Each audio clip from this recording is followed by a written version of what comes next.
Welcome into Pop Blender Unfiltered, number 49 and a half.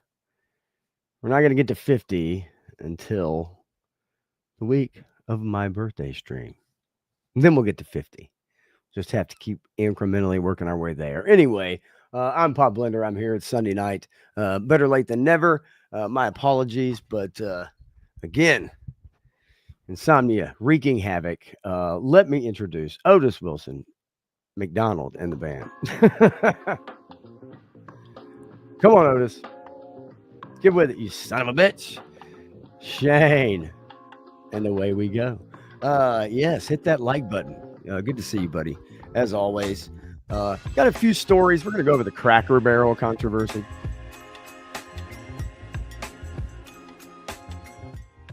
I'm going to go over the Cracker Barrel controversy. A couple other stories that I have. And then I want to get into, for those in the chat, what did you want to be when you grew up? I want to get into that in a little bit. Just because I think it might be a fun exercise. I can't wait till Tuesday. Go over some things with Matthew. That's going to be that'll be a pretty good stream. But tonight we'll kind of get in, get out. Might be a little bit of a short one again. My apologies, but sleep is hard to come by. And I will tell you this: I picked some supplements up, but I have also had some regulars giving me some supplements, so to speak. So that's been an interesting thing. But anyway, I hope you guys got to catch the Talking Figures with Legend series that came out Friday. That was a lot of fun. Again, he's a great interviewer, just a good dude. And so we had a lot of fun. A lot of fun chatting. So hopefully that comes across. And I'm like an open book, actually. I usually will talk about anything, say anything. I'm really not afraid. Probably too much. And thank you, Shane. It was fun, man. Bobby Wolt. I as well, actually, at one time, definitely. We'll get into that in a little bit, just for shits and giggles. But anyway, hope you guys have had a good weekend. If you didn't have to work, I hope it was low key, or you got to do whatever you want to do. Talking about this insomnia thing, I've had to change up some of my routines. No coffee. I have to no coffee it from now on during streams, which is kind of weird. It's gonna be water. Trying to go to bed right after the stream. That's weird for me. Trying to take a nap before the stream, which, whatever. But yeah, it's a mess. It's a freaking mess. All right. I do have some stories I do want to save for Matthew, but is there any good shows you guys have been watching by chance? Or a movie that you went to see that you like?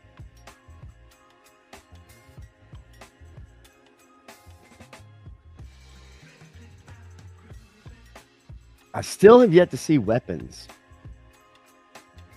Wanted to do that Friday, but man, trying to get the time. I did want to go over an interesting story.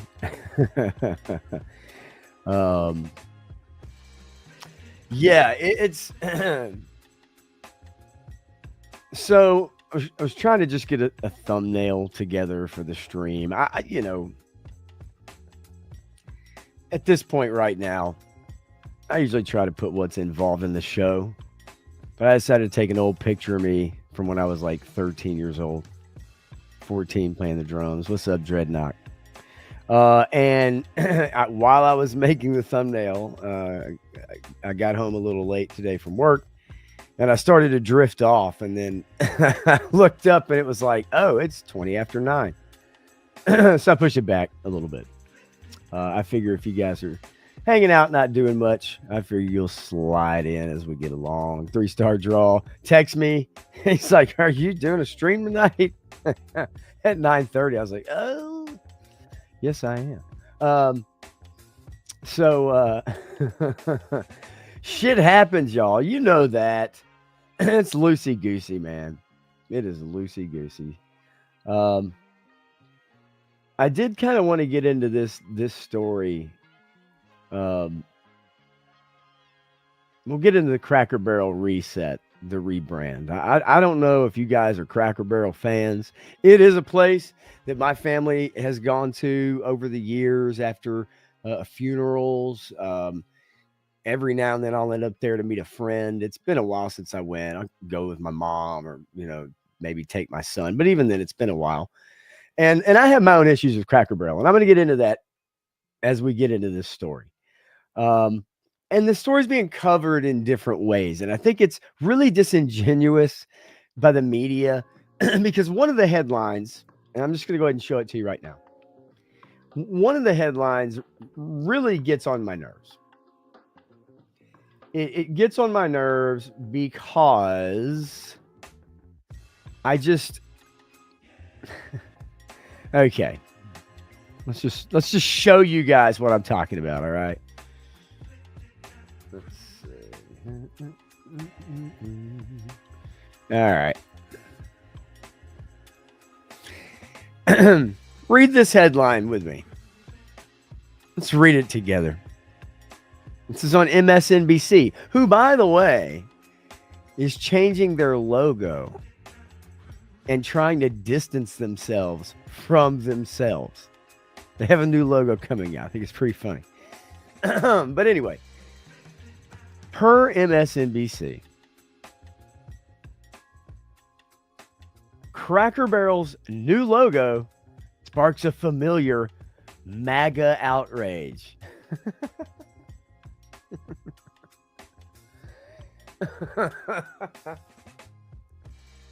Here we are again. It's the only people that are upset about the Cracker Barrel logo change evidently are MAGA people. I don't think that's the truth. I don't think that's the case. I think there's a lot of people that aren't happy with this new sterile brand update by Cracker Barrel. But I just love the way it's portrayed. And I think they'll have it in this article, but if not, I'll bring up a picture of it and we'll show it off. Just the side-by-side comparison. As a matter of fact, we can do that right now. We'll just show a side-by-side comparison of the old logo and the new logo. So let's share this tab instead. And then we'll get into the articles. There is the old logo. Here's the new logo. You tell me. You guys tell me. Did the old logo maybe need a little cleaning up? Yeah, it is old-fashioned, but Cracker Barrel is old-fashioned. People go to those stores because they like the clutter, they like all the crap in the front, and then they like the wood, they like the tea game, they like, just the stuff on the walls, the fireplace. This new logo is just very sterile. You keep the big C, you keep the somewhat big B. Other than that, this looks like it was, designed out of Silicon Valley. And it's meant to be non-offensive to everyone. And ends up really being offensive in the fact that it's so fucking boring. And I think we also know that it's passé now to remove old-fashioned characters. I'm not going to say remove white people. What I will say, because we saw it with Uncle Ben, we saw it with Aunt Jemima, the butter company or whatever, right? They took the Native American girl off the front. It's like, let's just rebrand. We won't use any people, even though there's history behind those people. Pretty soon little Debbie's face will disappear if it hasn't already. And it's supposed to be, very non-gender specific, so that it appeals to everybody, and it ends up appealing to no one. What I find funny, so that if you guys don't know, like, the original logo, it's like a whip coming off of the bee. It's not a great representation on this particular picture here. But look, you got the barrel, you got the old man, and it's old fashioned. That's what they were. And in today's world, I think people love nostalgia. Okay? People love nostalgia. I think people don't like these new clean looks that these marketing companies think that we want. Like, there's comfort in it's like an old pair of jeans, right? It's an old sweatshirt. It's a hoodie you've had for 20 years. It's got a hole in it, but you'll wear it because you love it, and it brings comfort. Matthew says the marketing guy got fired for the stock drop. Yeah, $100 million. The next day they lost like $100 million almost. And so they had this lady come in. Now, the lady that came in and did this redesign and kind of got this thing rolling was very successful with Taco Bell. Increased their sales and marketing, and actually has a track record of increasing sales and rebranding. So, she has skills. It's being put out there, hey, this woke lady. It's always the white upper class liberal women that feel like they're the saviors of the world and underserved people. That is true. But ultimately, it comes down to, this is just a bad move. They've redesigned the inside of their stores and what those look like. And I just don't think they understand their customer base. Menjoza, what's going on, buddy? Good to see you. Yeah, Todd C says looks clean. But the article, this is what, okay, so here we go. Okay, right off the get-go, we get Cracker Barrel's new logo sparks a familiar MAGA outrage, of course. And then we get, in the first sentence of the article, or well, even underneath the headline, the Southern-themed restaurant chain has become the latest battleground in an increasingly unpredictable culture war over American identity. And who gets to define it? Well, remember we found out a few years ago, it's all about who gets to draw the line.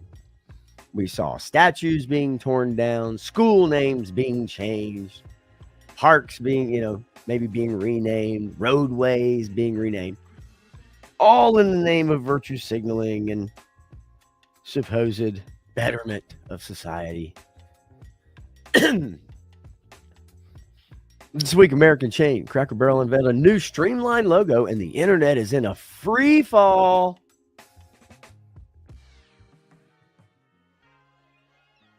The previous logo, introduced in 1977, featured the outline of an older gentleman wearing overalls. I can't believe MSNBC even just put that in there. An older gentleman. Joe Fan 84, what's going on, buddy? Sitting in a chair, leaning his elbow on the eponymous barrel, Cracker Barrel. The new logo strips away ornamentation, leaving only the restaurant's name in dark type inside a vaguely barrel-shaped blob. Okay, so this is MSNBC basically giving a pretty decent description. Why the MAGA headline? Could that be for clicks? Look, I'm not going to read the whole article. The author says, "Hey, I've only been there once. It's not my thing. They're not around me." But it says here that in the wake of the logo reveal, it seems there is a bipartisan and widespread outrage over the rebrand. While some on the left seem to be criticizing the change, many MAGA enthusiasts and armchair pundits on the far right have read far more into the change.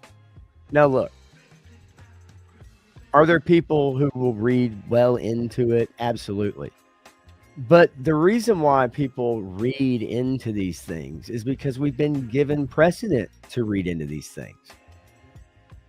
Because when they've changed things, they specifically changed it for reasons that I think these companies project that the majority of people feel. But in reality, I don't remember anybody having a problem with Uncle Ben on the rice.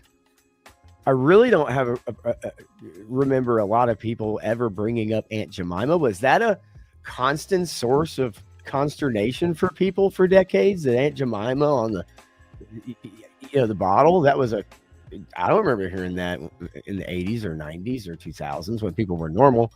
But for some reason, a few years ago, after the summer of love in 2020, all of a sudden Aunt Jemima became a lightning rod of controversy, right?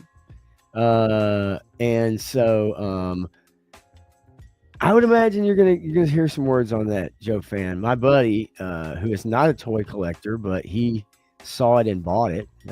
He's a regular of mine. He got his, sent me a picture and said, "Look what showed up today." So it's gotta be coming soon. Frank Dooman, what's going on, buddy? Yeah, when people were normal.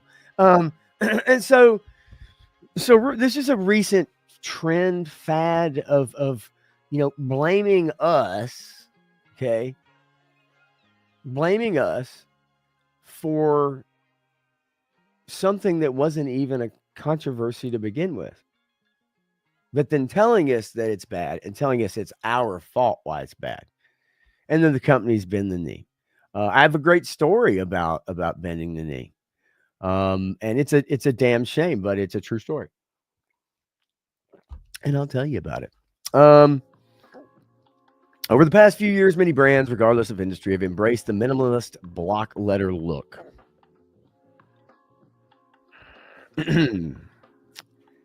Yves Saint Laurent, to coffee and donut chain Dunkin', financial services company MasterCard. These logos. So here's the deal. These marketing companies, that's why all these logos are bland and boring, is that they're trying to make them. It's like do you remember the South Park episode, the non-denominational holiday play? And they all come out in these gray condom-looking costumes or whatever. And the music's like, oh, oh, oh, oh, oh, oh. And they do this play, and everybody's like, what is this, right? Like, they can't say Christmas. They can't say Hanukkah. They can't say. That's where these people are trying to get us to. That's the way I believe it. I think these people are trying to get us to there, where, like, you don't believe in Christmas, or you're not allowed to. You're not allowed to believe in Hanukkah. You're not allowed to believe in whatever that they don't want you to believe in, because they don't want you to say things that could possibly bother someone else. It's so strange to me. But like, have you guys been in a Cracker Barrel before? People go to Cracker Barrel because it is some old-fashioned shit. Now, my problems with Cracker Barrel stem more from how long it takes to get the food. And when the food gets there, it's lukewarm. And that is 100% of my experience at Cracker Barrel going back 30 years or more, 40 years. So let's work on good service, getting the food out quickly, hot food hot, cold food cold. Okay, cold food cold. I don't think the design and the logo is your problem, Cracker Barrel. I think your shitty service, your shittier food as the years have come along, that's the problem.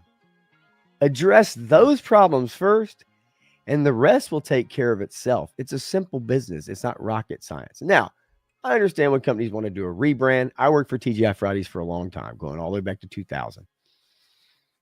They were in an identity crisis. We changed uniforms like 9 times in 10 years because they were like, we got to get rid of the stripes. We got to get rid of the buttons and the flare and blah, blah, blah. Okay, well, they did that. But then they decided to go from like black pants or jeans to black pants, and then back to black pants, or back to jeans, and then back to black pants, then to a certain style of jean that you could only get at Old Navy, and it was a specific color.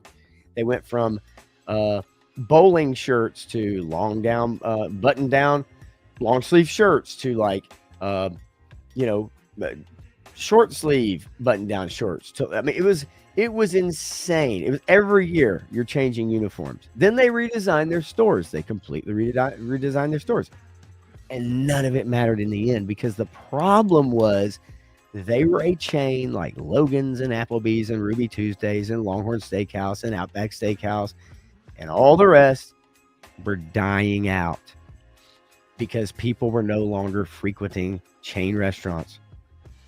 Fast casual became the norm. Mom and pop became the norm. That's what people wanted, is more authentic, a different style of service, a lot faster. And the chains are dinosaurs. The concept dies off. I ain't saying Cracker Barrel's going to die, but they damn sure ain't helping their case. That's for sure.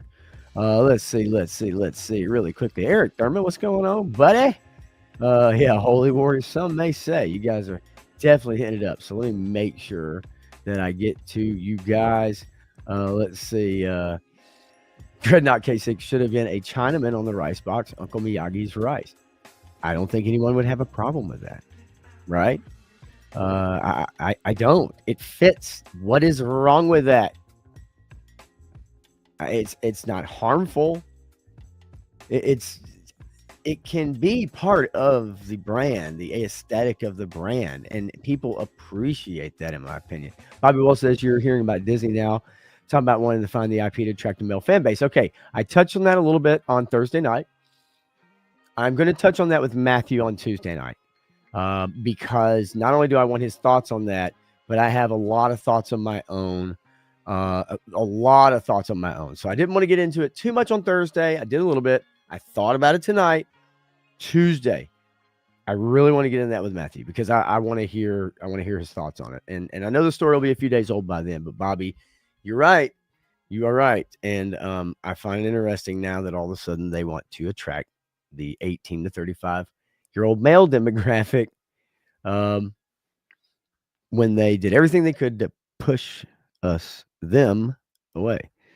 Let's see. Dreadnought says, I bit the knee once, but my sentence was commuted. Weeks before my execution, they went on to slaughter another. That's good.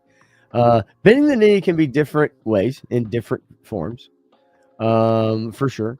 I will give you an example, and listen, many of you probably were put in this position, and if you were, I don't blame you for doing what you do. But if you were forced to get a vaccination or lose your job, that is considered bending the knee. However, in a case like that, that is really a bunch of bullshit. And when you're forced to choose between feeding you or your family, or doing something that you don't really know, we all got screwed with that.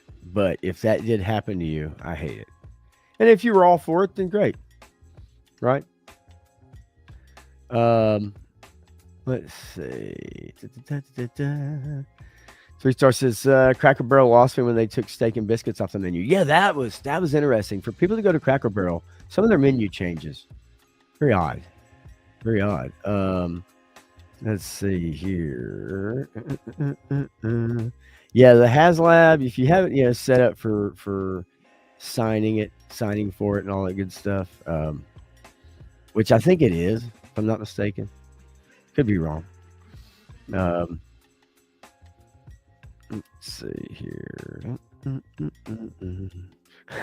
Cardi B's plan B, the morning after pill. Yeah, I bet. And Joe Fan, I'm with you on that one. I think she's the only one a lot of people care about. Sydney Sweeney. Clint Jorgensen's here, and he says, never got the COVID shot. If I get one now, do I have to get all the others first? Right. Well, you got to get your 5th and 6th and 7th booster, right? I mean, that's kind of the deal. But people were put in that position, and I thought that it was very shitty. And later have come to find out it doesn't do anything anyway.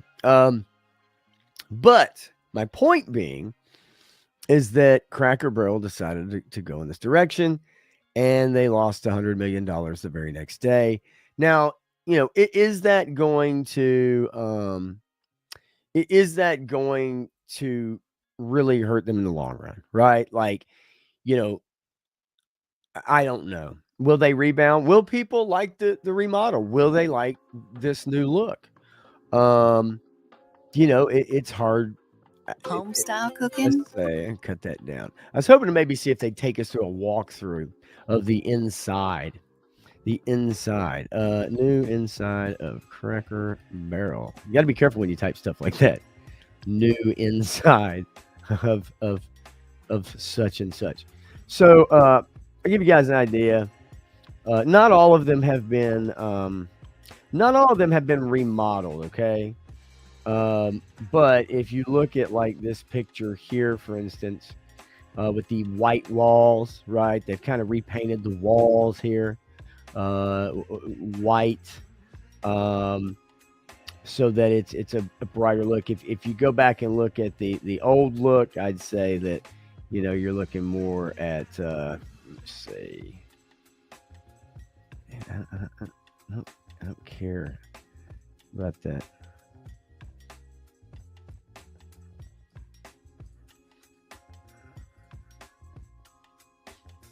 Okay. I'm having to use a different browser because it's having a lot of issues. So this was kind of the old, I think the maybe the lattice here.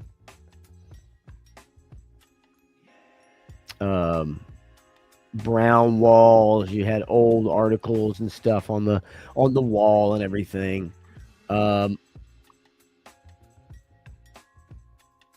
This is very sterile to me, in my opinion. I mean, it's very bright. Maybe new tables, right? Maybe some new servers. I guess really, for me, ultimately, I feel like it's about the service. I mean, it's about the service.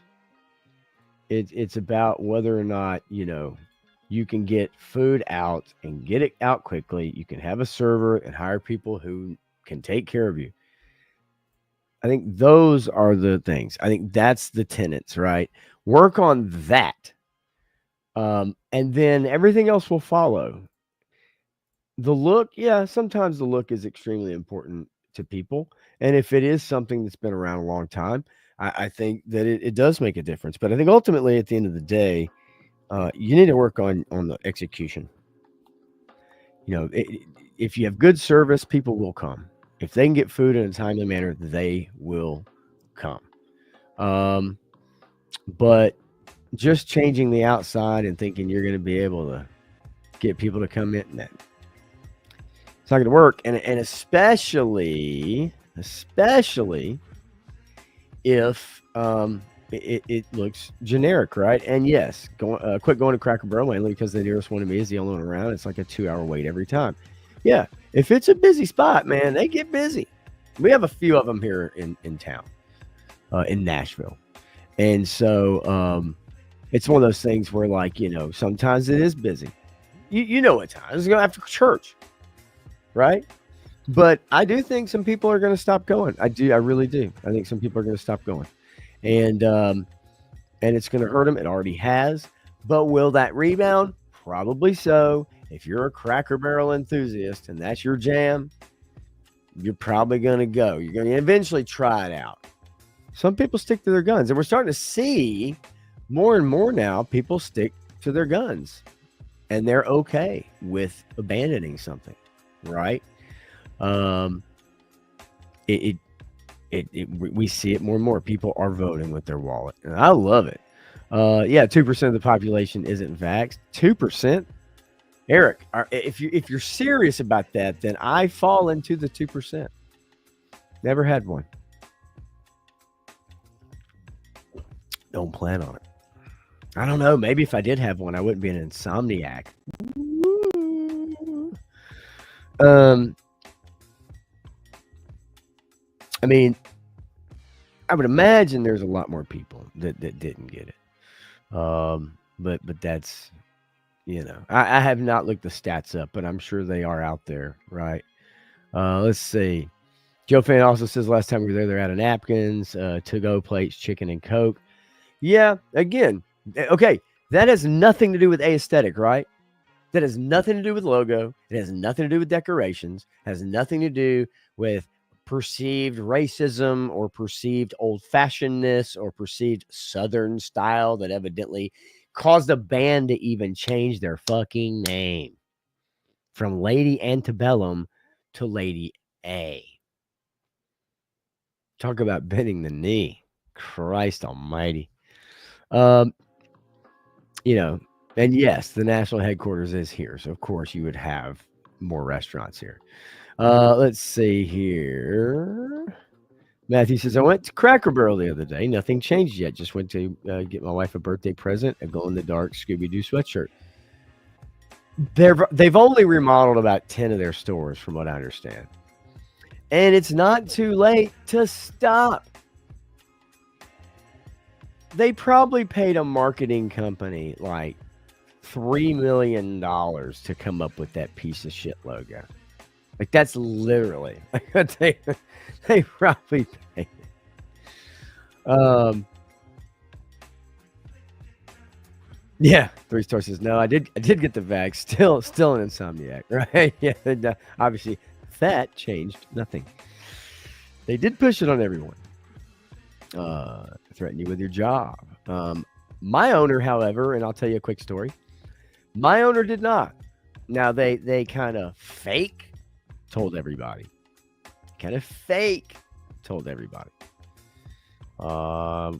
But no one came to me and told me you must do this or you will not work here. And I've been with them for 9 years.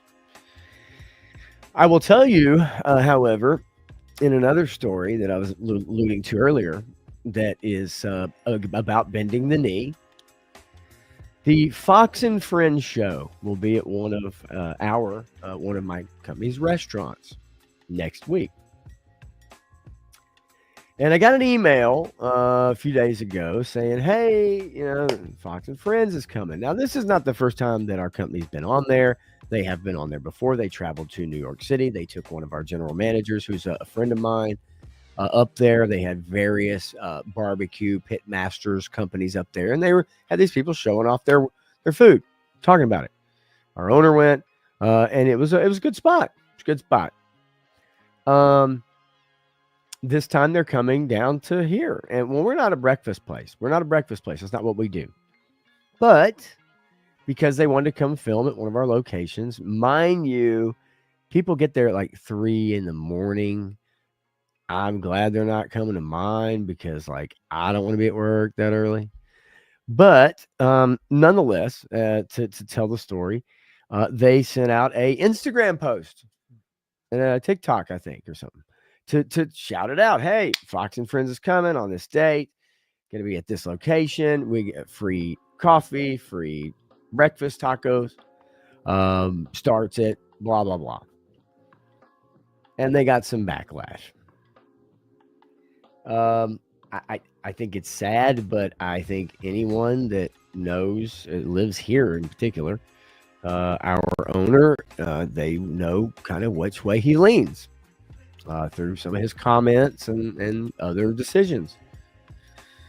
But there was all this backlash about this Instagram post, and so they took it down. And that's one of the worst things you can do, because then you piss everyone off. It's better in this particular case to piss off a few people than to then go ahead and piss off every one of your people. And I was disappointed in that decision. Look, hey, I'm not the owner, so I understand, sometimes you make decisions based off of your best interest or what you feel is right in the moment. I don't agree with it, I think that it's bending the knee to a vocal minority, and but they took it down, and I was disappointed. I hated to hear that. I think you should say, hey, this is happening. We've been on there before. It was a great experience. They treated us great, and they want to come down and feature us. That's a very popular morning show, Fox and Friends, a very popular morning show. And I think most businesses would be fool to not take up on that publicity. Now, here in Nashville, we get enough publicity as it is about everything, but I think you'd be a fool not to take up on that publicity. It would be the same thing as if they asked you to come on Gutfeld. I mean, unless you are just so whatever, and you just can't stand, but that's the most popular late night television show on TV right now. Why would you not want that publicity for yourself? Unless you were scared that the people who actually come to your shows would not come to your shows anymore because those are the only people that you target and you don't care about anyone else. In that case, I understand. But yeah, so I was disappointed in that. I hate to see that because I think it is good. I think it's a fun thing. Again, I'm glad I'm not going to be there because it's like 3 a.m. But because chances are I'll be waking up at 3 a.m. after 2 hours of sleep, and then I wouldn't be able to get back to sleep, and then I'd not do well on television at all. But let's see here. Okay, same marketing company that told Hasbro to cancel G.I. Joe after its most profitable year, right? Who makes these decisions? Why do they make these decisions? It's we know why these companies make these decisions. Just laid it out. They want us to be pod people, genderless pod people who don't own anything and subsist from the government. Yeah, I get it, Eric. Even your girlfriend. I hate to hear that. I do. But again, people were people were put in a position, right? That's for sure. And yeah, right. Joe fan says, hey, my dad had to take it to work at FedEx. Never had any problems. And that's good. We'll see long-term studies, especially on a lot of the kids. And that's just a part. That's part of this story. It wasn't really my point of the story, but it's part of my story as in bending the knee. And I feel like the Cracker Barrel rebrand was done over the wrong reasons. I don't know that they're, bending the knee, so to speak, but I do feel like they should have worked on their core issues, which is the quality of their food, right? The quality of their food and the quality of their service, and that would go much further than any logo rebrand. That's for sure.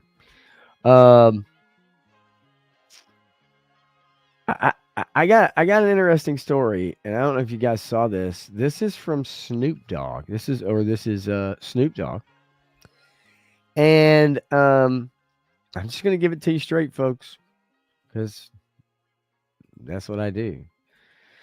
Snoop Dogg torches Disney Pixar as rap legend blindsided by Lightyear 2 moms scene. I didn't come for this. It's pretty interesting to me. Appeared on a podcast called It's Giving. He explained how the infamous scene created an awkward moment for him while watching the film with his grandson. When the boy... Now, this is Snoop Dogg we're talking about. Okay, Snoop Dogg. Now, excuse me. Damn. When people are younger, we don't give a shit about a lot of stuff. We're a lot looser with our morals. We're a lot looser with our values. Our inhibitions are a lot looser. And so, as you get older and your value system comes into play, you start to value other things and you have opinions. Would you ever think that Snoop Dogg would be sitting here, okay? Quote, when the boy innocently asked, quote, Papa Snoop, how'd she have a baby with a woman, unquote, the rapper admitted he was blindsided. His blunt response pulled no punches. Quote, I didn't come in for this shit. I just came to watch the goddamn movie. End quote. He continued by saying the scene threw him for a loop and left him scared to go to the movies now because children naturally have questions parents and grandparents may not be ready or willing to answer in a theater setting. Controversial scene depicts Alicia Hawthorne, a fellow space ranger, and her wife raising a child. While brief, the kiss between the two moms was trumpeted as Pixar's historic first ever same-sex relationship in animation. Stunning and brave. Stunning and brave. The move backfired. Not only did the movie underperform at the box office, it became a flashpoint in Disney's ongoing culture war because the scene was initially cut. It was. Then reinstated after Disney employees protested and pressured them during the height of the parental rights legislation battle, otherwise known as the Don't Say Gay bill. Or as Ron Perlman said in his famous TikTok, I think is, don't say gay. Don't say gay. Gay. Look it up. It's pretty fucking stupid. Anyway, even Chris Evans, Captain America, much praised Captain America, famously called critics of the scene idiots and insisted the real truth is those people are going to die off like dinosaurs.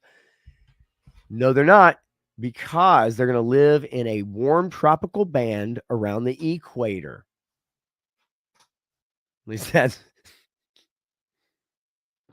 what I've been told. A warm tropical band around the equator. Jurassic World Afterbirth. I mean, Rebirth. Yeah, this is interesting. This came up just, I think, today, maybe. Who knew Snoop Dogg was fucking based? Who knew Snoop Dogg was based? Holy shit. Snoop's blunt response. It doesn't get any better than that, folks. That is quality. Let's see. Is this the one? Yeah, one more time.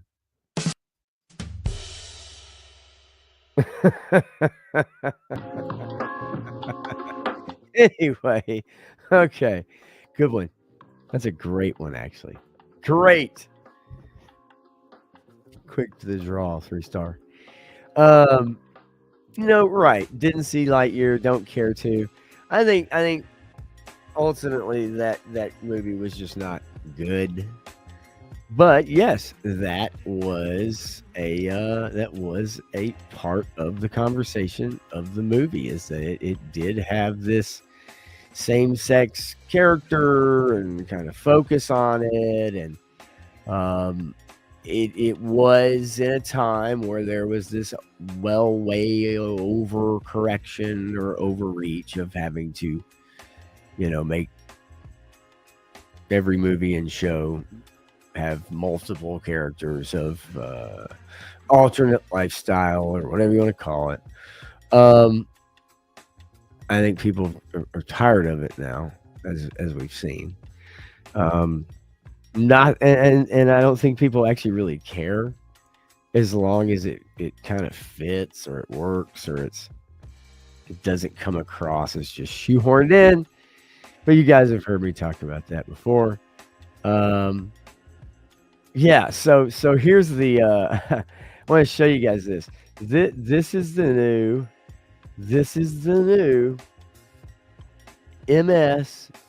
MSNBC logo.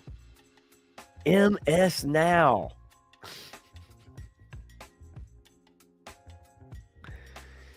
They'll be out of business soon. It won't be long. Don't you worry your pretty little head over it. I promise.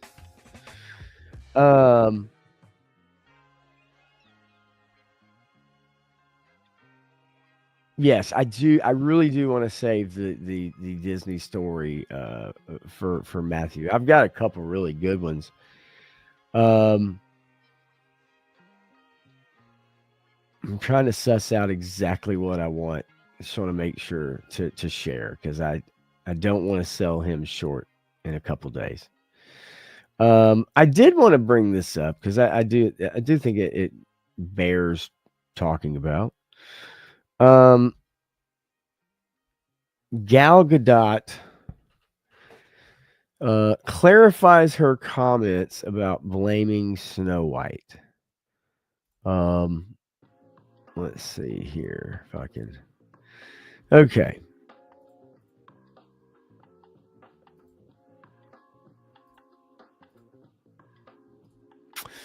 Gal Gadot clarifies her comments blaming Snow White box office on Israel views. The actress is walking back her comments, which blame the Disney film's poor performance on its cast being prodded to talk about Israel. So I don't think that's the reason why the movie failed. I think it's a shit movie with a shit lead and a woman who's beautiful that can't act. Let's not kid ourselves. Uh, Gal Gadot is not an actress. She fucking sucks.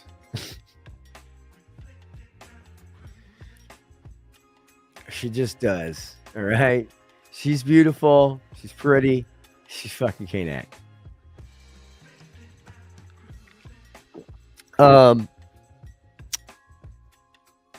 Get out of my way there. Mirror, mirror on the wall. How do I get out of this one? Well, I think that's what people were asking themselves when they went to see Snow White, but they had already paid their $25 fucking dollars or more. The actress who played the evil queen in Disney's live-action adaptation previously stated during an interview on an Israeli TV show. Now, it just goes to show you how this stuff spreads now. That the film was going to be a huge hit until Hamas terror attack on Israel in 2023. She added there was a lot of pressure put on celebrities, actors, and creators to post against Israel, which I find in itself strange considering that Jews pretty much have run Hollywood since its inception. Very odd. I mean, look it up. This is not breaking news, folks. And the music industry. So I find that strange, right? Like I find that very odd that sentiment would be permeating throughout Hollywood. She says, I was disappointed the movie was incredibly affected by all of that. In the run-up to the film's release, she expressed her support of Israel, which evidently is a big no-no. Don't have an opinion. And yes, I know I rail on actors all the time. Matthew calls them empty vessels. It's true. We really don't want to hear their opinions. We want you to entertain us. But in this day and age, everybody has one. That's fine. And if that's her opinion, so be it. It says Gadot expressed her support of Israel, and star Rachel Zegler made pro-Palestine statements. Both had factions online calling for a boycott of the film. Gotta love faction. She clarified her position. I was honored to join an extraordinary interview with inspiring interviewers whose questions go straight to the heart. Sometimes we respond to questions from an emotional place. That's okay. It's called being human.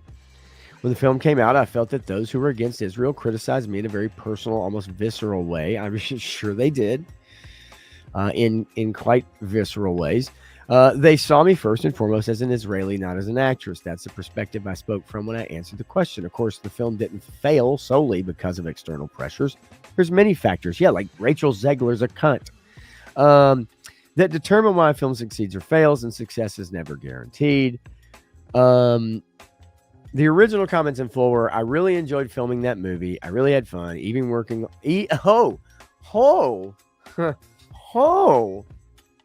Well, let's back up a second here. I really enjoyed filming that movie and getting paid. I really had fun. Even working alongside Rachel Zegler. Even. Interesting comment. We laughed and talked. We had fun. I was positive the movie was going to be a huge hit. And then October 7th happened, when obviously that murderous rampage by those fruitcakes happened, and what all happened all over in different industries, not just Hollywood. There was a lot of pressure put on celebrities, actors, post against Israel, and it happened. Yeah, I appreciate her maybe clarifying her comments if that's what she wanted to do. But ultimately, at the end of the day, Snow White was a giant heaping pile of shit. And that's the reason why it didn't do well. A lead actress who basically pissed everyone off, but especially half of the fan base. And then the other one who just can't act her way out of a fucking wet paper bag. That's just the truth. That's why the movie failed, honey. If I can call you that and slap you on the ass. That's why it failed. Not because of anybody's views on what happened over there. Let's see here. Scooby Dooby Dooby Doo. Wife gave me cover. It was my fault. Man got needs. Todd C. A man's got needs. And them needs need me to be met. Even when somebody's sick as hell. It just is what it is. You know what I'm saying? That's good shit. Yeah, no, COVID wasn't going to stop you. Nothing's going to stop you now. You could build this world together. Staying strong forever, Todd C. Nothing's going to stop you now. I Googled if COVID was STD and said no. That's a beautiful thing. Yes, Eric, Ambien does help you get to sleep. I don't know if it helps you stay there. My cousin would be able to answer that question better off than myself. Todd, look, let's be honest, folks. You want to try to get to bed, rubbing one out is probably a good way to get started, right? I mean, you get to a certain age, too. It's like, my problem is I'm like, I need a cigarette after that. And then you got nicotine, right? Yeah. Just to flog the dolphin and drift off to dream. That's what it's all about. Let's not joke around here. I prefer the mallet method, Joe Fan 84. To be honest with you, if I could find Michael Jackson's doctor, Michael Jackson's doctor would be that might be the way to go. Then you get the eternal sleep, right? Then you get the permanent dirt nap. I don't know if everybody else wants to do that. You guys want to watch a trailer? Let's watch a trailer. I'm all over the place tonight. I ain't gonna lie to you. It's prep work's been kind of difficult to come by because of this fucking sleep shit going on. Not gonna lie. It's been very hard to stay focused. But I'll tell you what we're gonna do. We're gonna take a look at the Fallout Season 2 trailer. Because why not? What do you say? Fallout Season 2 trailer commences in 5, 4, 3, 2. I'm looking for someone. Common story around here. Someone you care about or someone you hate? Good question. And I love Walton Goggins' Ghoul character's response. Oh, what a great question. What say you, Miss McClane? New Vegas. We're going to New Vegas. My favorite gaming world. My favorite video game of all time. We're going to New Vegas.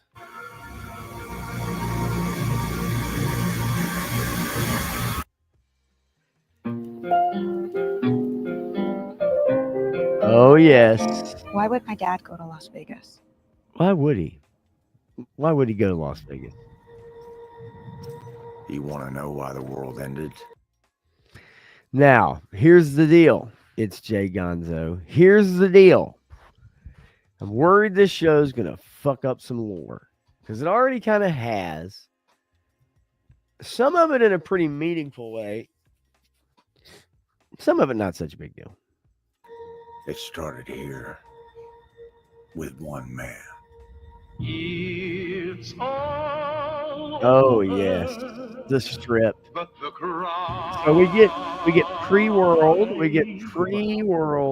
and Like yourself, I am the very best. post-apocalyptic. New Vegas. That's Victor, the Securitron. Victor, who's is a huge part in Fallout New Vegas. I do. Pretty interesting. So they And what I do filmed some is I pre-apocalypse know stuff. everything. All right, Mr. House, played by Justin Theroux. So I'm I looking know there's a forward war to coming. season 2. Season 1 had issues. The bombs will only be the beginning. We have the Legion. So if any of you guys played Fallout New Vegas, you have the NCR, the New California Republic. You have the Legion, Caesar's Legion. You have the Brotherhood of Steel as a faction in there as well. Mr. House, you can take over yourself. There's multiple ways to play the game and beat it. This is Caesar's Legion. One man actually, after the apocalypse, forged a new faction where he absorbed different tribes across the Mojave Wasteland and different states, and formed it into what was a pattern after the Romans, right? Centurions and such. All right. That's Novak, the dinosaur in the background. That is a little place called Novak because the sign is missing the vacancy part, the ANSI, so they call it Novak, and they have a dinosaur in the background where that is a sniper roost. So that's a cool little thing to see. My concern is that you would do just about anything to save your family. Pre-ghoul. I think you are actually quite a violent man. Oh my Just don't God. kill me yet. Ooh, December. All right. I can't wait. Now, I don't know if any of you guys like the Fallout Season 1 show at all. I don't know if you guys really care. I could fully understand maybe if you did not. Here's Novak, and then this is a pretty cool shot where Lucy is up here in the dinosaur's mouth. The sniper roost. There was a character named Boone in the video game who was up there when you came across him. He was up there in the sniper roost, and it's a pretty funny encounter. You can get him as a companion. But anyway, so this is Novak, and there's someone falling into the pool, and I love this because.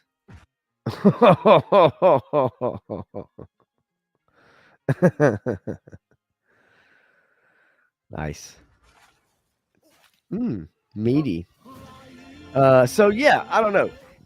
I'm looking forward to Fallout Season 2. I know the first season had some issues. I know a lot of people did not like it, but it has pretty good critic scores on the IMDb. These ghouls that she's shooting right here, they were a group called the Kings. They were Elvis impersonators that wore the Jailhouse Rock uniform from the movie. I hate to see that they're ghouls now. That means they got ghoulified somehow. But and then we get a little bit of slow-mo kills, slow-mo kill cam, like the video game. I'm cool with that. We get Death Claw. Oh, yes. I defer to you. So I'm pretty stoked myself. I enjoyed the first season. I thought it was fun. It is goofy. If you like the game, you'd probably like the show. If you're a lore head like I am, there are going to be some things that bother you. And I'm guessing most of you guys are not. Guessing most of y'all are not as hardcore into the show as I am. But and look, if you like first person or third person RPGs where you level up and your choices have consequences and dialogue and you can beat the game in multiple ways, whether through brute strength, whether through stealth, whether through dialogue, whether through whatever, it's one of the best ever made. Has it got a little jankiness? Yeah. But came out in 2010, I believe. But anyway, if you got time on your hands, Joe fans, sink it into New Vegas, Fallout New Vegas. It's a fantastic game. And so far, I thought they've done the show pretty good. There are some things that people do have issues with, but I think for me, as a huge Fallout fan, I was okay. But my fandom lets me kind of dismiss some of the things. I know Matthew does not care about that show at all, and he thinks it's pretty stupid, and I can understand why. All right, let's see what else do we have? What else? All right, I'm gonna bring this up because I don't think that this is a story that I think Matthew would be clamoring to talk about. We've talked about it before, but I did want to share this with you guys before we kind of get into to kind of my topic about growing up and kind of what did you want to be? What did you want to do?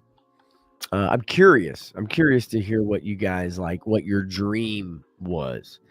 Most of us are not able to achieve that, right? Because most of the time a dream or dream job, dream position is something that is generally hard to get.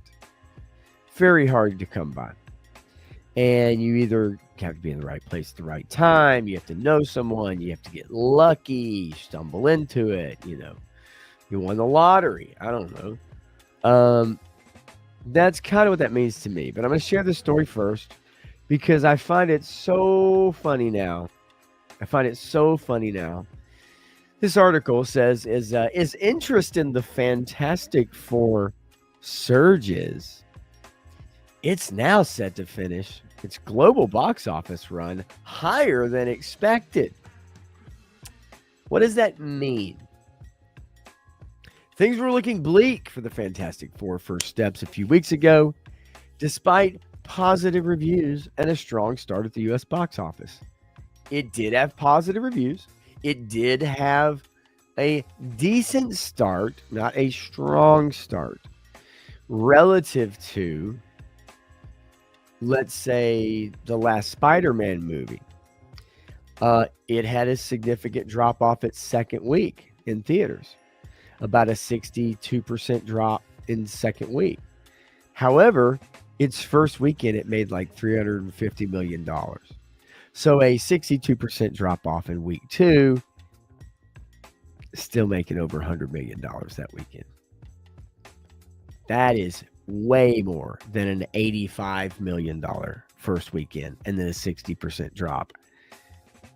Those numbers, you can't even compare them.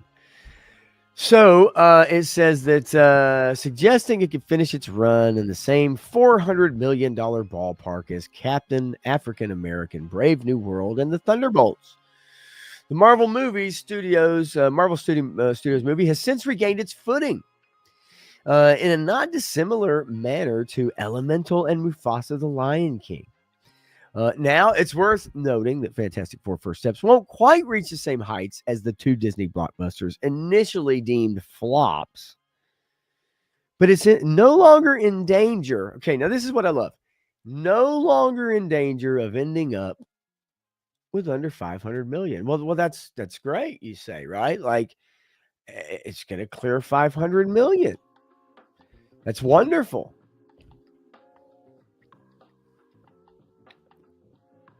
Not really. There's a reason why this article is really kind of faking the funk. It says that it's $100 million behind Superman, roughly, and that's not bad for a franchise that's previously delivered an unreleasable movie and 3 critically panned efforts starring Marvel's first family. Evidently, it says with Avengers Doomsday and Avengers Secret Wars set to prominently feature the Fantastic Four, it seems likely we'll eventually get a sequel to the Fantastic Four first steps in the next saga of MCU storytelling. Okay. While that does sound positive, okay, it does sound positive. Here's the reality of the situation. This puff piece, whatever this puff piece was designed to do, people now have wised up because the production budget and the marketing budget are being reported on everything now. And the public is more knowledgeable about this than they ever were before. Now, these were numbers that I was listening to going back to 2017, 2016 maybe. This was common talk.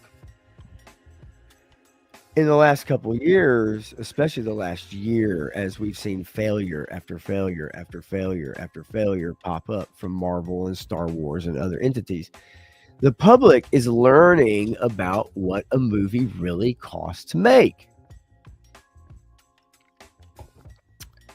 And this movie reportedly, and we'll get the numbers eventually because they shot some of it in England where they have to file paperwork.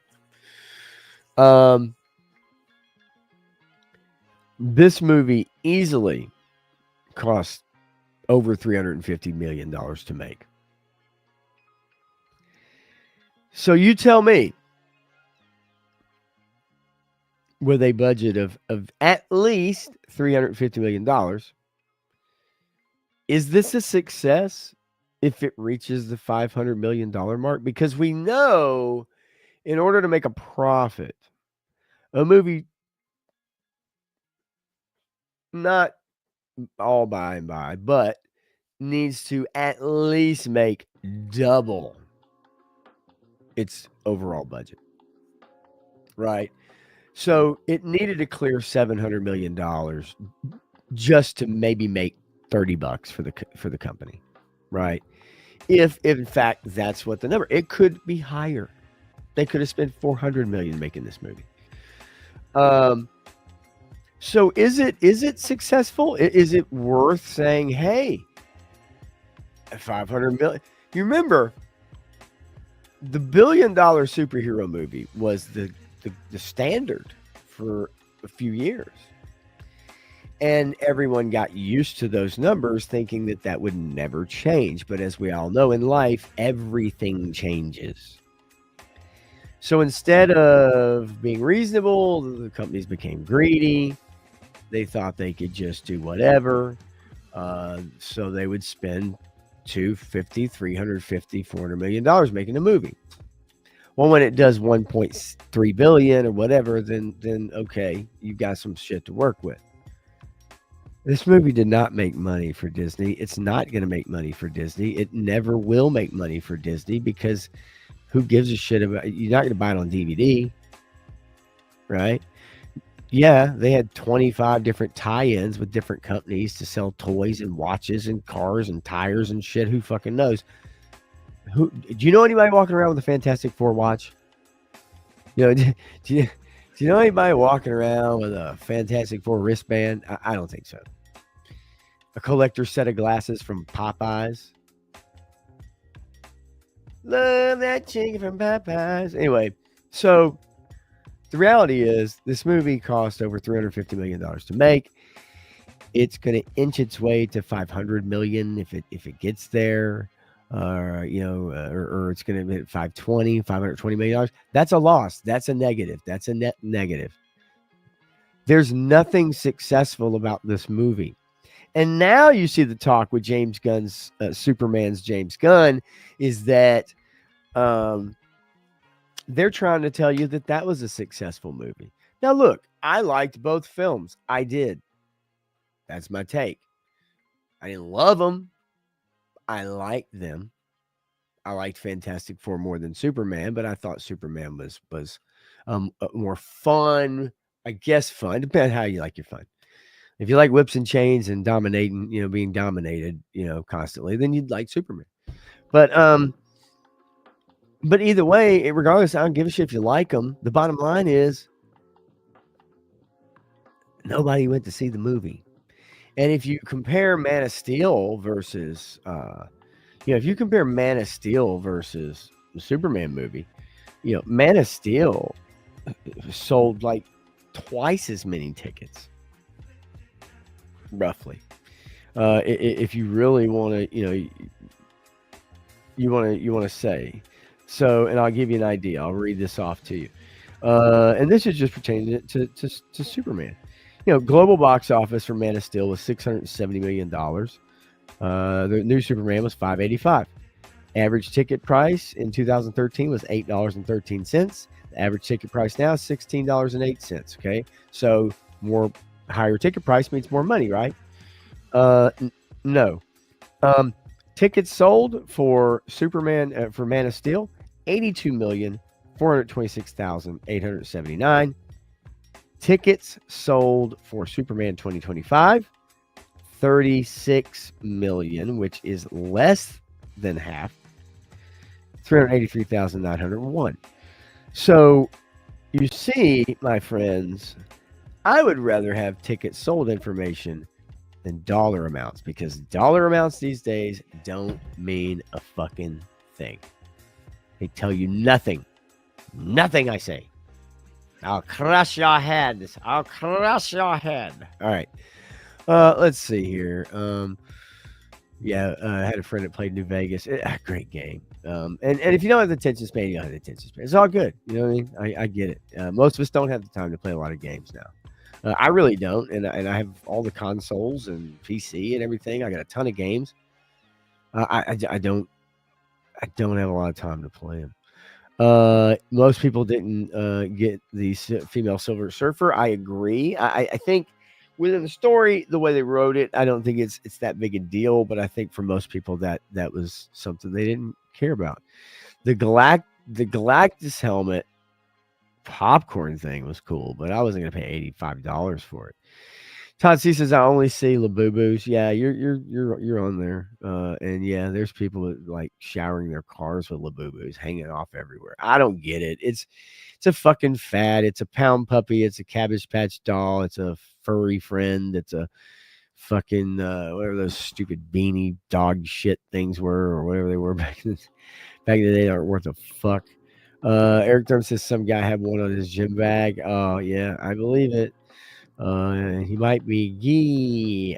Todd C says it's the new Stanley Cup, but Stanley made a good and functional product. Labubu is just an overpriced doll that profits a company overseas. Right. And it will come to an end. It will come to an end. And yes, thank you, Beanie Babies. Exactly. Fucking, it's a Beanie Baby. Get the fuck out of here. It's a Funko Pop, which is going to go out of business soon anyway. But to call Fantastic Four a success, to continue to write articles, you had these people touting that it was going to do 700 or 800 or $1 billion. Where are these people now?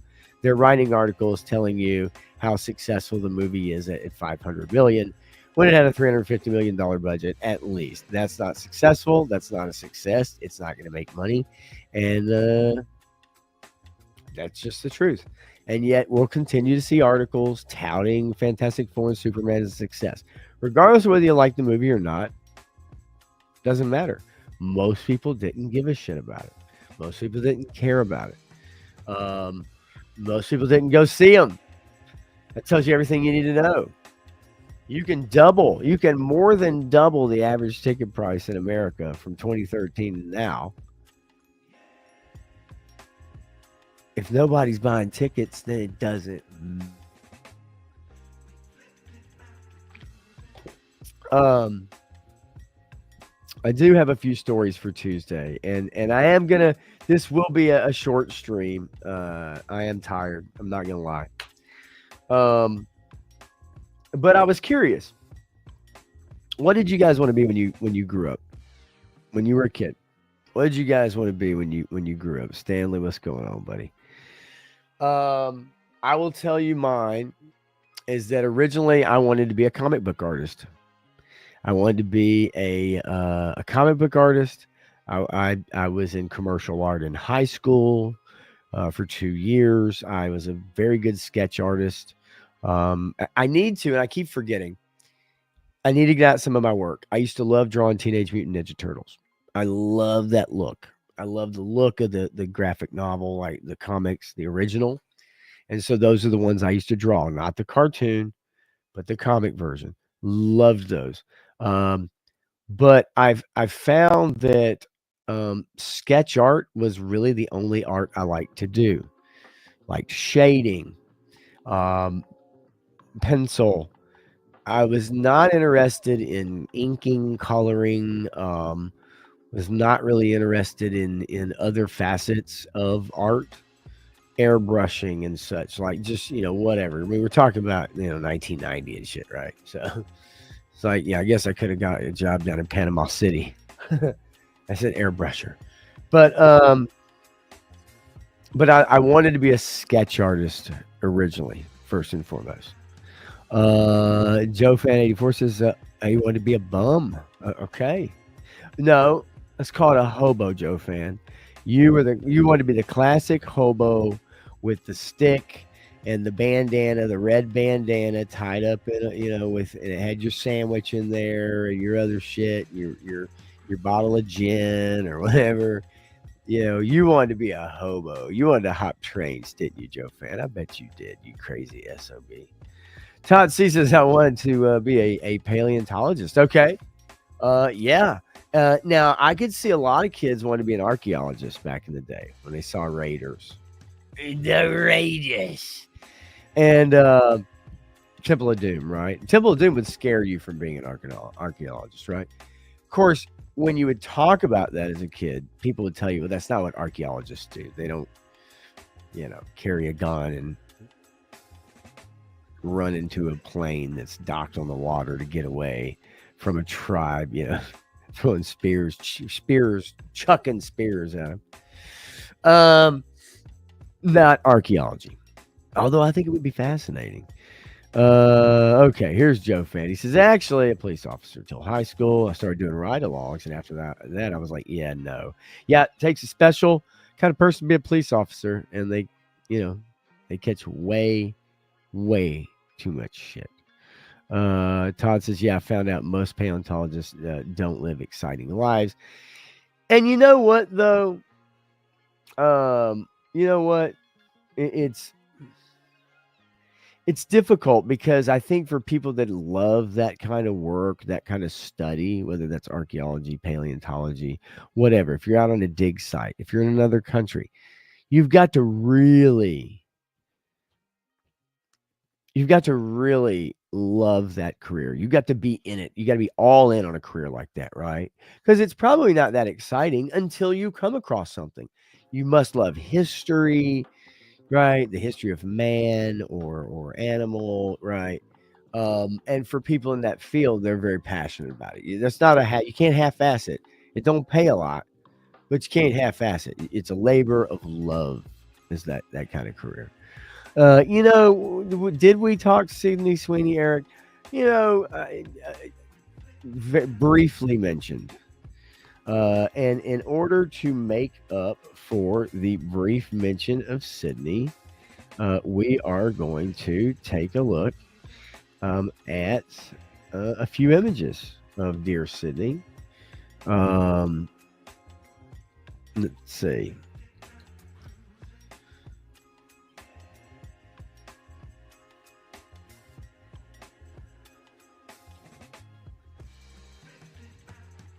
Unfortunately, unfortunately,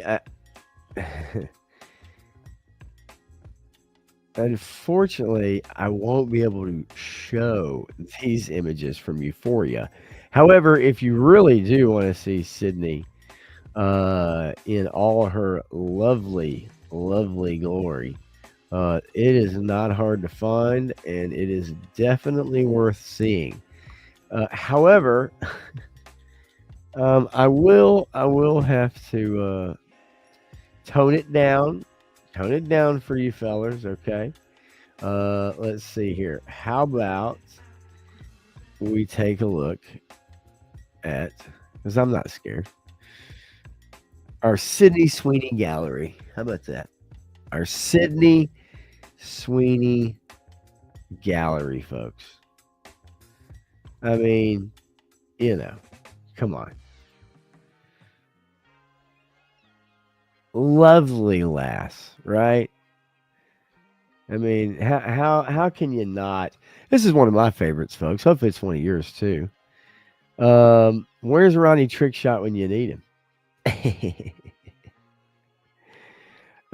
Yeah. If you really want to see Sydney Sweeney's, then watch the show Euphoria.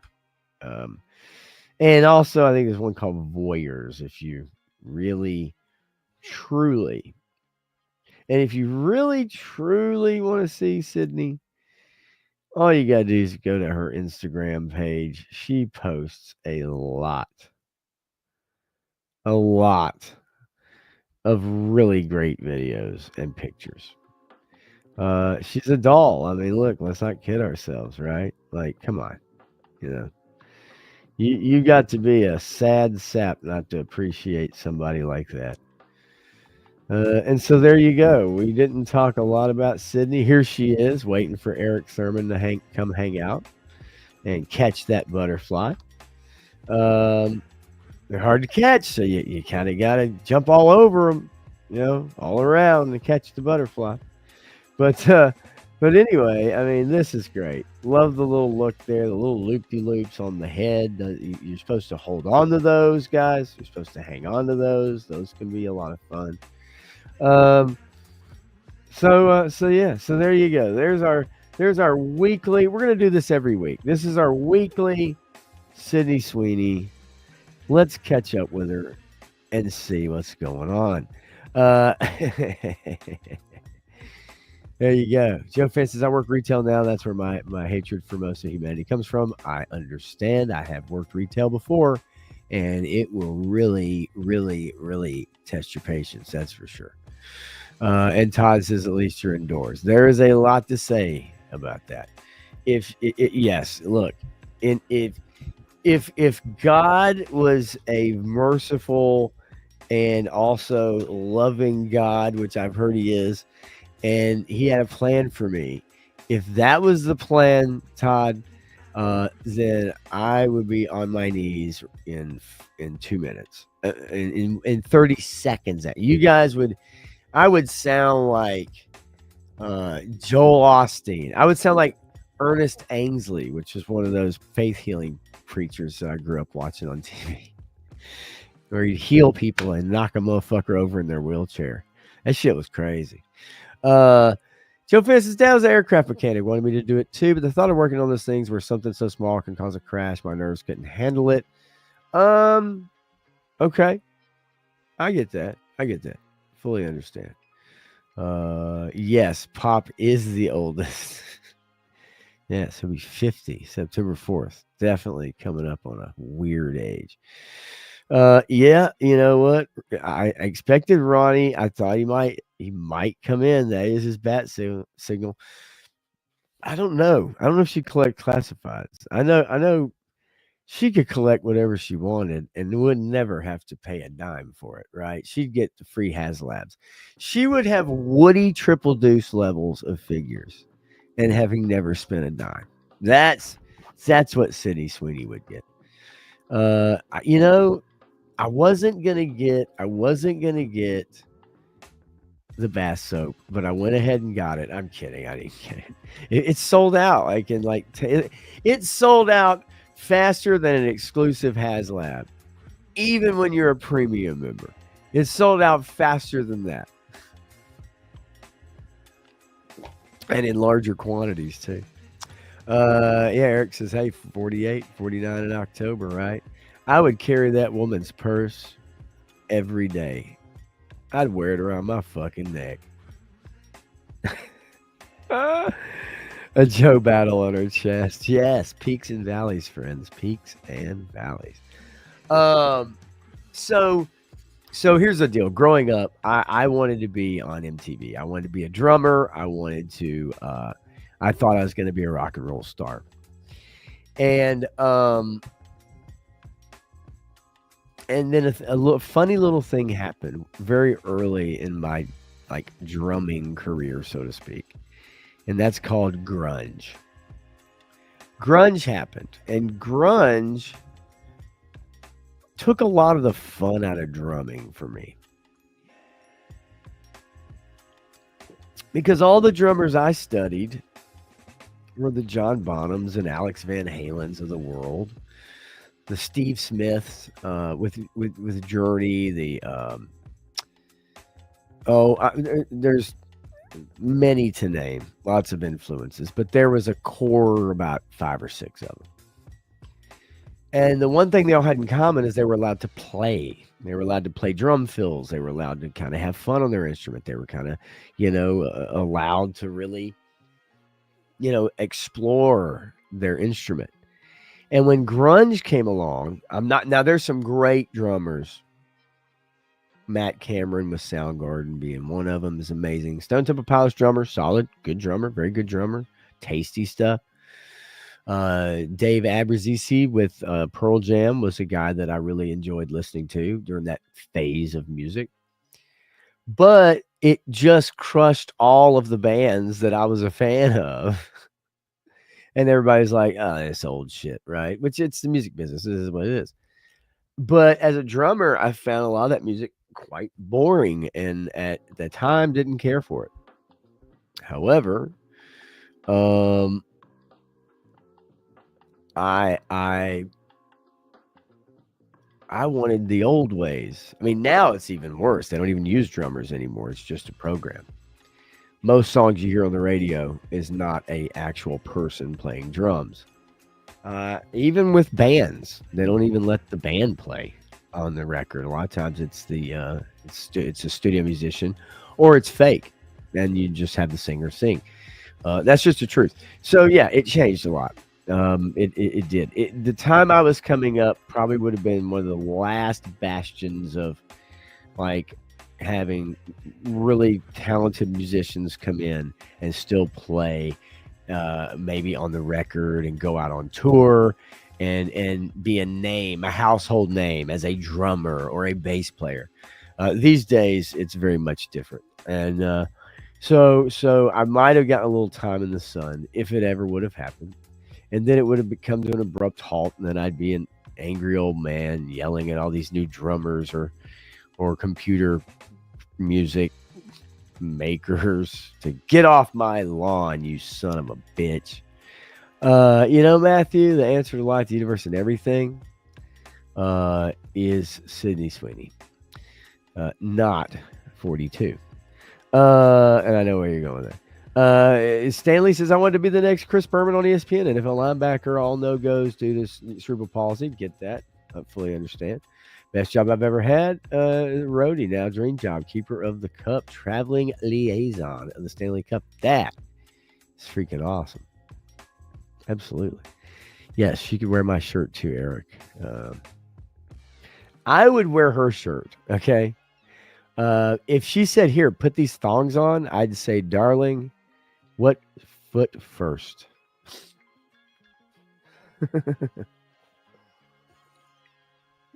I'm just being honest.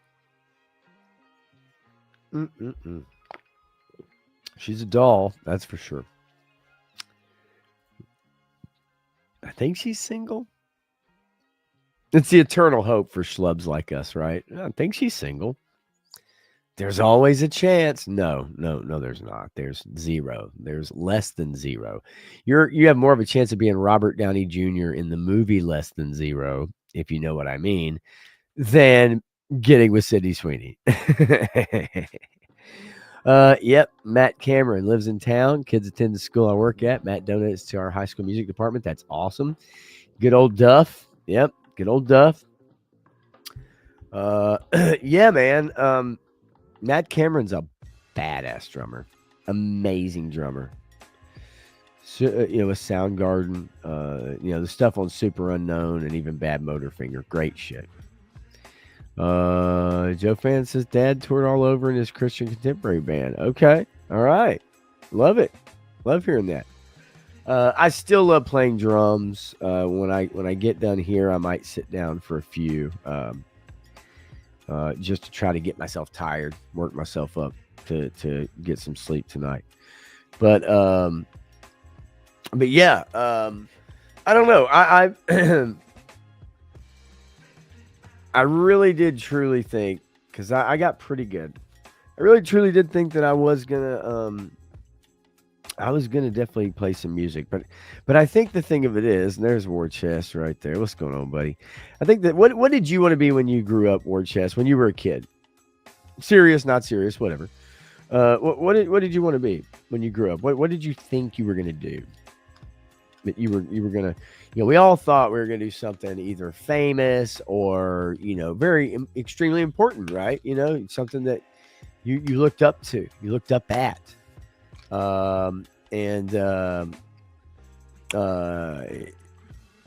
Yeah, share the link. The link to what? You can share whatever link you want. I don't see it here. If it is on YouTube, however, because it may be, that doesn't bother me at all. There's a setting in YouTube for your live streams. I think it's in YouTube, about sharing links, whether you allow people to do that, and that a lot of times people check that for not to be able to. But that's larger channels that have a lot of people, because they just don't want somebody coming in there and sharing the link to their channel and going, "Hey guys, here's my channel." If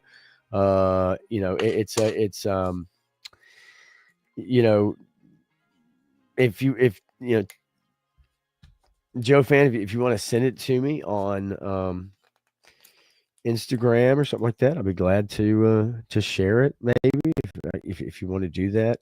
But yeah, most people have links blocked, just because if you're the streamer and then everybody's sharing a link to their own channel and stuff like that, then it kind of detracts from the person streaming. So that's a general rule of thumb. But I like to promote other stuff, other streams. It doesn't bother me. I'm not a big channel. Warchest says he want to be a stunt man. Okay, that's fucking badass. That's badass. If you send the link to me on Instagram, I can probably copy it and I can share it. So, but yeah, it's a stunt man. Actually, growing up watching The Fall Guy, right, would have been fun. A stunt man, I think, would be an awesome job, especially if you were one of the ones that actually was a mainstay that got a lot of work, right? Like if you got a ton of work and everybody could rely on you, and you were quality person that got called back all the time, then you'd have a steady stream of work. That would be awesome, right? Let's see here. Always give us a caption, whatever. Don't give a shit. Fine. Let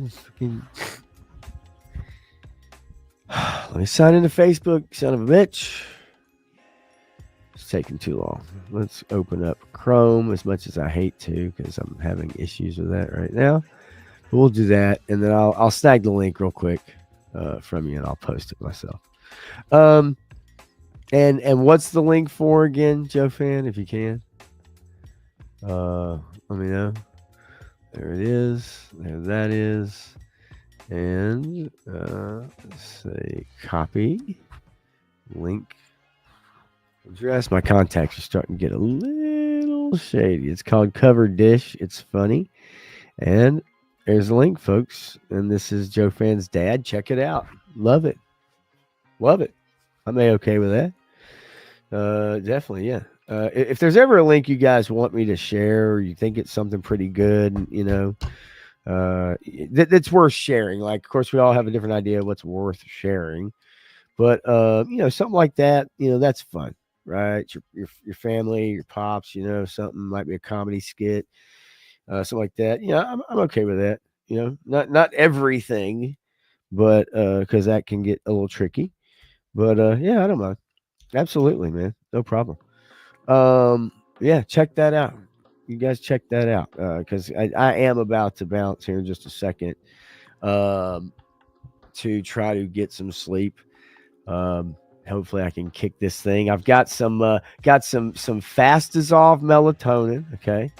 I'm not sponsored by Natrol, by the way. But if Natrol is watching and you'd like to sponsor me, cut me a check, Natrol. I will review your product. I'd be glad to, especially at this point when you feel like a zombie. And then also, because it was buy one at $19.99 and get the second one half off. I mean, free, no, half off. Magnesium glycinate or glycinate. You tell me. Your pronunciation over mine. I trust you guys. I was told both of these will help sleep, as well as some other things I've got. This little container right here has something some people would like to refer to as what's called a gummy. Oh yeah, I've had all the advice in the world about how to get to sleep and stay there. Might even require a fucking machine, unfortunately. I don't know. We'll see. I'll keep you guys posted on that. But this stuff.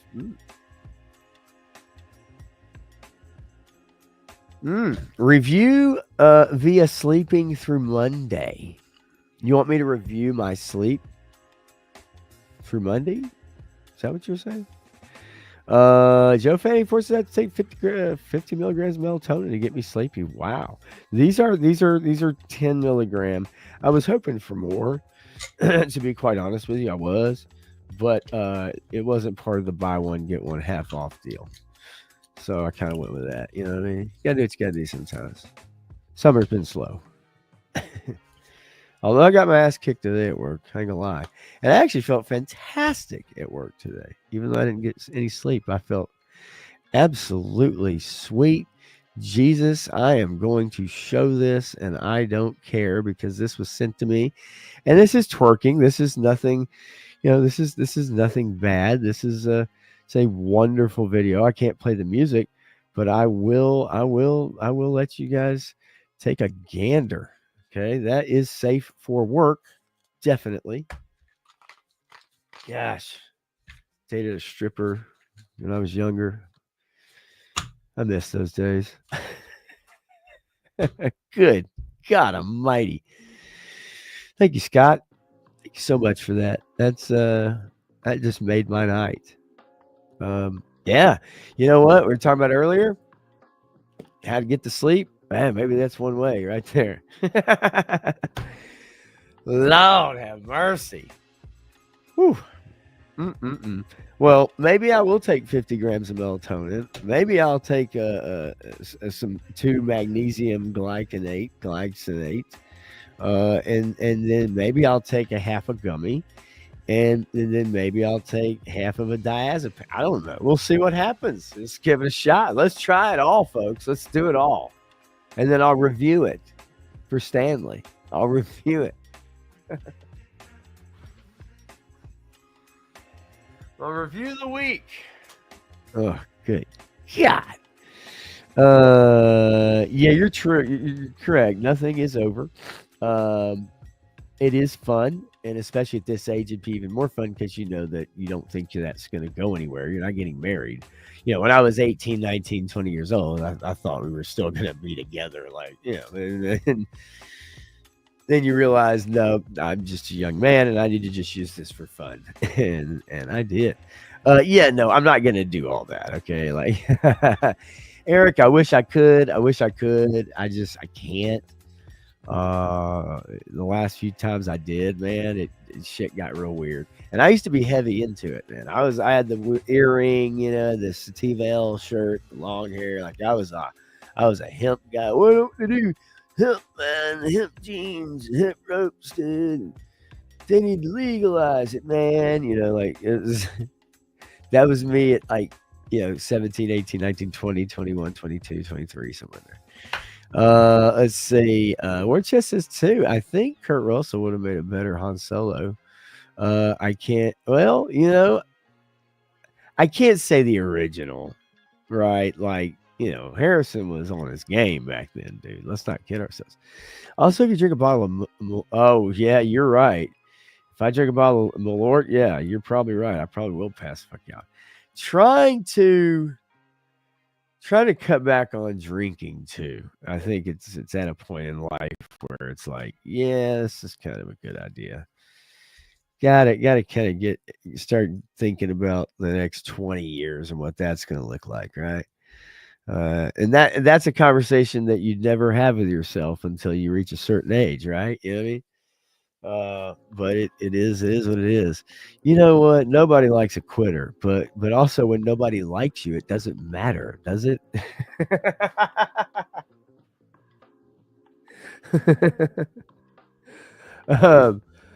Joe Fett says I've been single for 7 years now. Not sure if I want to get back in there and look or not. You're not alone. Many men, young men don't even give a fuck. There's a lot of young men who don't.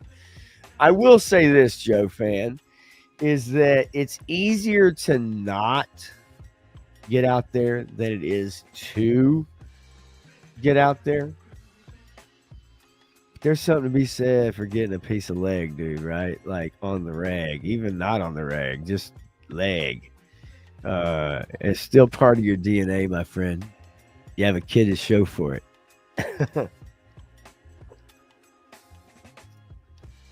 Or you could go to the Bunny Ranch. Take your pick. Yeah, I bet I had 4 beers this year. Jets who were with me. Yep. Yeah, I mean, look, I can't do the NA thing. I don't even like beer. That's the thing. I'm not a beer drinker. It's liquor. And, it's part and parcel with bartending and playing music, years ago and whatever. But when it's not enjoyable, right, then it's probably time to move on, right? So it is what it is. But that's part of it. I think people that do drink, and I know a lot of them, I serve a lot of them, they drink so that they can go to bed, right? That's their method.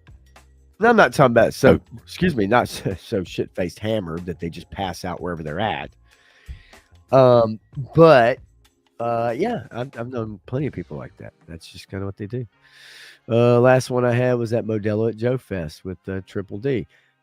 That's cool. I appreciate the restraint. I appreciate that by all means. I envy that restraint.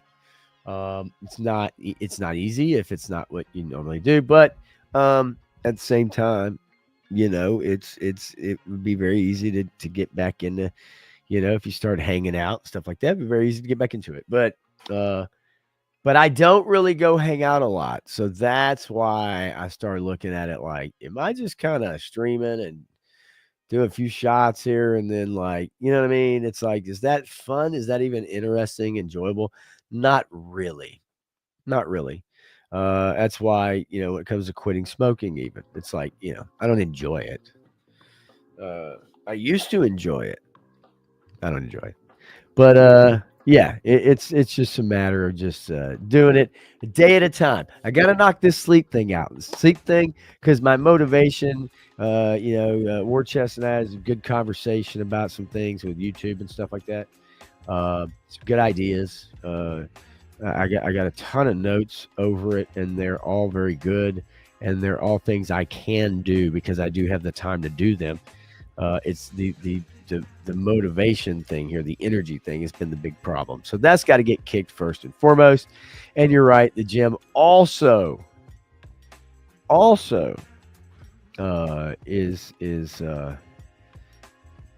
is key, right? If you're the kind of person like I am, where you need to fill your time when you're awake with something, everything, anything, constantly. Like I have to have a YouTube video playing. If I'm not at work and let's say I'm not doing this, then I have YouTube playing 100% of the time, nonstop, round the clock. As soon as I get off this stream, you know what I'm going to do? I'm going to get up. I'm going to go take my contacts out. I'm going to already have a YouTube video playing. Usually not me. I don't go back and watch myself. I don't go back and watch my streams unless I said something really stupid or fucking acted dumb. And then I'll go back and look at it and go, yeah, you were a fucking idiot. But typically don't go back and watch my stuff. But I will have a video on, and lately I've been listening to a lot of music, and I've been watching a lot of music interviews. I would like to do a music stream one night where I kind of go through some of my favorite songs, maybe play just the first few seconds of it, see if you guys recognize any of them. I did get Monkey Wrench, by the way, just to let you guys know on the figure front. I did get Monkey Wrench delivered yesterday. Yes, yesterday. He was on my porch. So, and he is an awesome figure. He actually is fucking badass. Very badass. And so yeah, Monkey Wrench. Get him if you can. I was able to get him when he popped up on Walmart. Let's look at a few of you guys' chats before I kind of bounce out of here. Let's see what's up. Stanley says, my dad was an angry drunk, so I vowed not to drink or do drugs, but love Mountain Dew. Okay, Mountain Dew was my vibe. Okay, Stanley. I mentioned this before. Mountain Dew and now Cherry Dr. Pepper, which is also something I've cut a lot back on, trying to make sure that I'm not amped up for the streams and after. But I would buy a 12 or 24 pack of Mountain Dew. I would stick them in my freezer as soon as I got home. I would put the alarm on my phone for 50 minutes to 1 hour. And then when my alarm went off, I would pull them all out, put them down in the fridge, and they were ice cold, colder than they'd ever be if I just stuck them in the fridge. And they literally are ice cold, and they stay colder. You could have them in the fridge for a week, and if you didn't put them in the freezer first, they still wouldn't be as cold. I know that sounds stupid, but I promise you, I've tested that theory. Alcohol is in my family. I've seen the damage it does, so I pass. That's great, Joe fan. Never had any damage like that. It's not. We're not at that. That level is not. Where I'm at. Nothing of that nature. One thing leads to another. Me, it starts off with just one. Then I wake up in Vegas, down 50 pounds in leather pants with a webbed foot hooker. Well, now that can be a lot of fun. Named Skittles, that also can be a lot of fun with Coke and butthole on my finger. That also can be a lot of fun. Let's not kid ourselves. And yes, hot chicks at the gym, but you got to be careful. When you're the 50-year-old guy, you really got to be careful. Now, Matthew always has great advice. He knows what's up. And Matthew says cardiovascular activity drops the best pain medicine. We can't synthesize any better than what the brain creates from cardio. Very true. Exercise, definitely. And then that way you kind of wear yourself down and you make your body tired. I mean, it's only natural, right? Like, hello. It makes sense. We all know that shit. Yeah, hey, look, I don't mind the sound of my voice. I'm vain as fuck like that.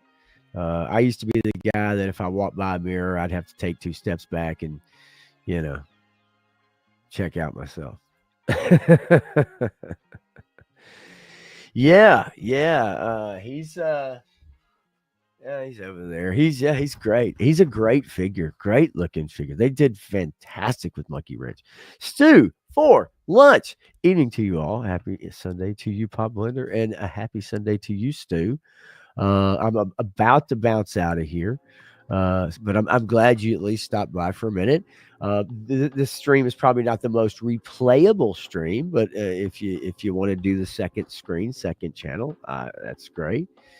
Throw a like in there if you want to, for sure. But let's see here. I got my Marvel Snap 3-pack and my Black Costume Spider-Man from Mess Toys. Mess Toys? I don't know Mess Toys. Cherry Coke is your favorite. Cherry Dr. Pepper is my favorite. I am. And you're right. Mountain Dew does shrink them testes, but I sure as hell like the taste of it. I had to quit. I will get that voltage shit, that blue raspberry, man. I'll get that shit. Oh my God. Yeah, I hear you, Joe fan. Yeah. Taking the Browns to the Super Bowl is probably a very good way to do it. Again, most people say just rub one out. You'll be there in no time, especially at 50. Could be right. What say you, War Chest? Anyway, let's see here. I'm trying to think if there's anything really coming up. I know Tuesday with Matthew, obviously. I've got to kind of get that topic together. I've got to get that thumbnail made tomorrow and kind of get an idea. He's sent me some good ideas. I do have some topics. I will give you guys a heads up. We're going to talk about Kumail Nanjiani talked about the Eternals and his experience with that movie. And I think it's interesting to talk about because we heard that movie was saving lives. And then we come to find out it actually maybe have cost some people some lives or their career. Katie Sackhoff working on The Mandalorian and her experience with that and what that has done to her since then. Very interesting. We're also going to talk about Disney trying to get the Gen Z crowd and their desperation. But I think there's a lot more to that story in many ways, that variety story. I think there's a lot of things that are hidden within the words. And again, I have some thoughts about them. I find it so rich that they want to attract a male audience when they did everything, including in the She-Hulk show, to tell us that, well, we were the problem, that we were the enemy. And now they want you back. So we're going to get into that.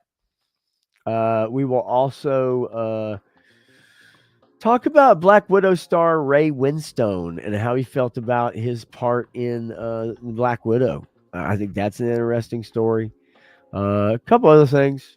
Matthew always sends me a couple stories here and there. I know he's already sent me some stuff. So we'll go over that stuff on Tuesday for sure. And let's see what else we got here. And hey, Stu, no, thank you. Absolutely. Thank you so much. Let's see. Pepsi Zero is my jam now. I'm 11 years sober. That is fucking awesome. That absolutely deserves a round of applause. Yeah, that's great. That is absolutely fantastic, my friend. Yeah. And says soda pop gives me joy along with toys. I love to hear that. I really do. And congratulations. That is absolutely wonderful. Really love to hear that, dude. That's fantastic. War Chest says no matter how old you are, rub one out. You gotta stay on your game. That's true. You know, eventually you get to the point where you got to take Viagra to rub one out. But I'm not there yet. I still got about 20 years, I'd say. Right? And then you end up in an old folks' home, and then that's when you get BD, because those places are just rife with old people fucking. I can't even imagine. I don't even want to imagine what that's like. I'm sorry. I didn't mean to put that thought in you guys' head. Although some of you sick puppies probably already think that. Or just says wild cherry Pepsi and Fresca. Okay. All right. Fresca. Stanley says clear eyes, full hearts, can't lose. I got it, baby. You are correct. Damn, I just kicked the tripod on my camera. Or maybe it was an earthquake. No, they only have those in Memphis. And that's when Lizzo comes to town. But anyway, so look, Tuesday with Matthew, Evening Blend, 10 Eastern, 9 Central. My Thursday stream was very impromptu, but that was fun. I actually enjoyed that Thursday night stream, and I may do a few more of those. But the reality is, I got to get on banking some videos about some of this stuff coming out and start releasing 3 short form 10-minute videos a week, at least, on top of the live stream. So I've got my work cut out for me. And that's why I got to kick this insomnia. And because I got to kick this insomnia, I am going to bounce out of here. But for those of you who did hang out, thank you so much. Hit the like button. Tell a buddy. Bring a friend. We'll do this again next Sunday. I promise. And Joe fam, when you're coming in December, you need to let me know, and we will definitely hook up. We'll go have some lunch, grab some dinner. Whatever you want to do. I'll take you to a couple toy stores we got out here. I'll take you to my comic shop, and I'll take you to a toy store that is not far from it's actually right down the street from the comic shop, and it's pretty badass, and it's chock full of shit. So yeah, that'd be fun. Just let me know. Keep me posted, and I know you will.